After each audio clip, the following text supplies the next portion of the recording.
Government of India ministry of railway recruitment board থেকে CRPF এর নতুন রিক্রুটমেন্ট বিজ্ঞপ্তি প্রকাশিত হয়েছে 2024 সালে। তো চলো সেই বিষয়ে এখন বিস্তারিত আলোচনা করা যাক। Government of India ministry of railway recruitment board থেকে নোটিশটি পাবলিশড হয়েছে 2/2024 অনুসারে। আচ্ছা, এখানে বলা হয়েছে recruitment of constable executive in railway protection force and railway protection special ফোর্সের জন্য কিন্তু তোমাদের এটা নেওয়া হচ্ছে। আচ্ছা, এখানে ওপেনিং ডেটটা মেনশন করা আছে। দেখো, তোমাদের ফর্ম ফিল আপটা স্টার্ট হয়েছে 15/4/2024 তারিখ থেকে ফর্ম ফিল আপটা স্টার্ট হয়েছে। লাস্ট ডেট আছে 14/5/2024 তারিখ পর্যন্ত। আচ্ছা, ফর্মে যদি কোনো রকম ভুল হয় তাহলে কিন্তু তোমরা মডিফাই করতে পারবে ফর্মটা, সেটা কিন্তু 15/5/2024 তারিখ থেকে 24/5/2024 তারিখ পর্যন্ত। আচ্ছা, এবার নিচের দিকে দেখি। আচ্ছা দেখো, বাঁ দিকে নাম্বার লেখা আছে, তারপর পোস্ট লেখা আছে কনস্টেবল এক্সিকিউটিভ। আচ্ছা, পে লেভেল তোমাদের কিন্তু 3 অনুসারে স্যালারিটা দেওয়া হবে 21,700 টাকা। আচ্ছা, মেডিকেল স্ট্যান্ডার্ড বলেছে B1, এজ লিমিট বলেছে 18 থেকে 28-এর মধ্যে তোমাদের বয়সটা হতে হবে। টোটাল ভ্যাকেন্সি আছে 4,208টা। আর নিচের দিকে দেখো মেনশন করা আছে তোমাদের কিন্তু কোভিড-19-এর জন্য কিন্তু তোমাদের 3 বছর এক্সট্রা ছাড় আছে। আচ্ছা, এখানে দেখো আরও একবার এজ লিমিটে মেনশন করা আছে 1/7/2024 অনুসারে তোমাদের এজ লিমিটটা না হবে। আচ্ছা, পোস্ট দেখো লেখা আছে কনস্টেবল এক্সিকিউটিভ। এখানে দেখো 18 থেকে 25-এর মধ্যে তোমাদের বয়সটা বলা হয়েছে।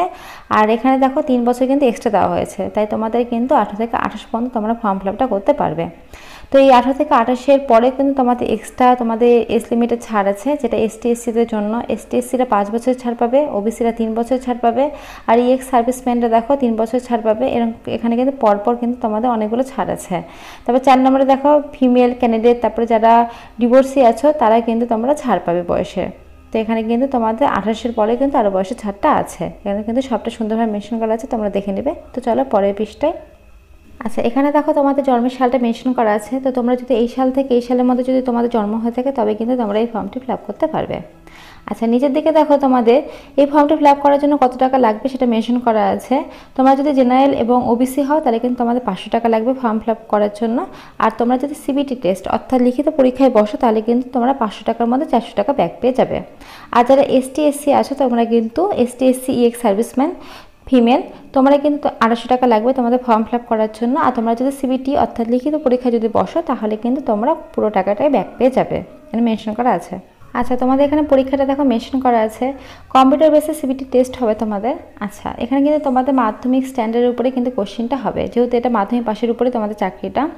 আচ্ছা, টোটাল কিন্তু তোমাদের পরীক্ষার টাইম থাকবে 90 মিনিট, আর 120টা কিন্তু তোমাদের কোশ্চেন আসবে। আর নিচের দিকে দেখো তোমাদের সিলেবাসটা কিন্তু মেনশন করা আছে, তো এই সিলেবাসটা তোমরা দেখে নেবে, এখানে মেনশন করা আছে। তো চলো পরের পৃষ্ঠা, তোমাদের বাকি ডিটেলসগুলো বলে দিই, বাকি কী ডিটেলস আছে। আর চলো পরের পৃষ্ঠায়। আচ্ছা, তোমাদের এখানে দেখো ফিজিক্যালি ফিটনেসটা কিন্তু মেনশন করা আছে। আচ্ছা, কনস্টেবল এক্সিকিউটিভ মেলের ক্ষেত্রে কিন্তু 5 মিনিট 45 সেকেন্ডের মধ্যে 1600 মিটার রান লাগবে। আর কনস্টেবল এক্সিকিউটিভ ফিমেলের ক্ষেত্রে কিন্তু 3 মিনিট 40 সেকেন্ডে 800 মিটার রান লাগবে। আচ্ছা, ছেলেদের ক্ষেত্রে কিন্তু লং জাম্প বলেছে 14 ফিট, মেয়েদের ক্ষেত্রে কিন্তু 9 ফিট। আর ছেলেদের ক্ষেত্রে কিন্তু হাই জাম্প বলেছে 4 ফিট, মেয়েদের ক্ষেত্রে কিন্তু 3 ফিট বলেছে। আচ্ছা, নিচের দিকে দেখো PMT মেনশন করা আছে। আচ্ছা, জেনারেল EWS OBCর জন্য কিন্তু যারা ছেলেরা আছে তাদের জন্য কিন্তু তোমাদের বলেছে হাইটটা 165, আর মেয়েদের ক্ষেত্রে কিন্তু 157। আর যারা ST/SC আছে তাদের ক্ষেত্রে কিন্তু ছেলেদের 160 আর মেয়েদের 152। আর যারা তোমার পাহাড়ি অঞ্চলে বাস করে তাদের ক্ষেত্রে কিন্তু 163, আর মেয়েদের ক্ষেত্রে কিন্তু 155। এখানে কিন্তু সবটাই মেনশন করা আছে। আর ছেলেদের চেস্টটাও কিন্তু এখানে মেনশন করা আছে, দেখতে পাচ্ছ। তো চলো পরের পৃষ্ঠায় তোমাদের বাকি ডিটেলসগুলো পড়ে দিই, বাকি কী ডিটেলস আছে। চলো পরের পৃষ্ঠায়।